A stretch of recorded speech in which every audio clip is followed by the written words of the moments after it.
involved? Yes, so I started off working for a large development company. They developed resort properties, timeshare, and I was over all the sales and the building of that. And it wasn't something I wanted to stay in forever, and always wanted to be a builder. And so in 2013, I broke out on my own and started building houses. And that kind of just has grown and evolved into what we do today, which is a lot of single family, a lot of multifamily construction, a good bit of commercial construction, and a lot of residential development.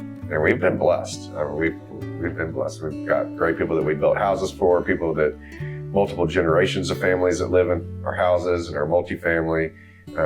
When those people go to start businesses, they'll call us. We'll do the commercial construction for them. So it's just been a really good way to kind of expand our business through our network of people that we built houses for. The typical way that you begin collaboration on a custom home is you ask as many questions from your client as possible. You try to figure out what general flavor of home they're gonna want, and then their must-haves, which would be an example. Well, we have to have 4 bedrooms. We have to have 3 baths. We have to have a 3-car garage.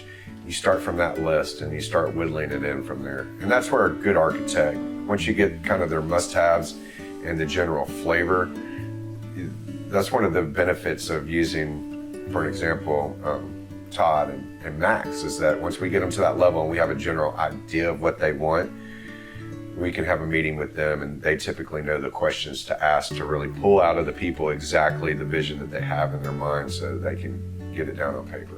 So having good partners that you know and trust that share your values is the key to that. SE Architecture is our go-to for any kind of large project, commercial, multifamily.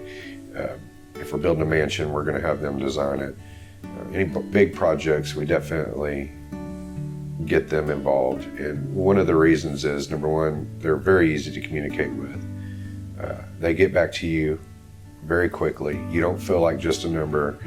You feel like they have a vested interest in your project, and the people that, your clients, when you bring them to meet that, they feel the same way. They really feel like they're talking to somebody who gets what they're saying and cares about what they're saying. And that, first and foremost, is hugely important. The second thing is that they're sensitive to the cost of the scope of the project, meaning that they're not going to just design something that is just crazy expensive so that they can have their name on something cool. They take into consideration in their design who they're dealing with, what they've requested, and somewhat what their budget is. And that's very important because not a lot of architects do that. And we really appreciate just the quality of the work that they do. We've dealt with other architects before that you would think that they would have a complete set of plans, but they're really not. And you can really tell the difference whenever you're bidding other work from other architects and you're used to dealing with SE Architecture. You can really see the deficiencies. The most common feedback that we get about SE Architecture is, first of all, thank you for bringing this to them. And second of all, that was so much easier than we dreamed it could be.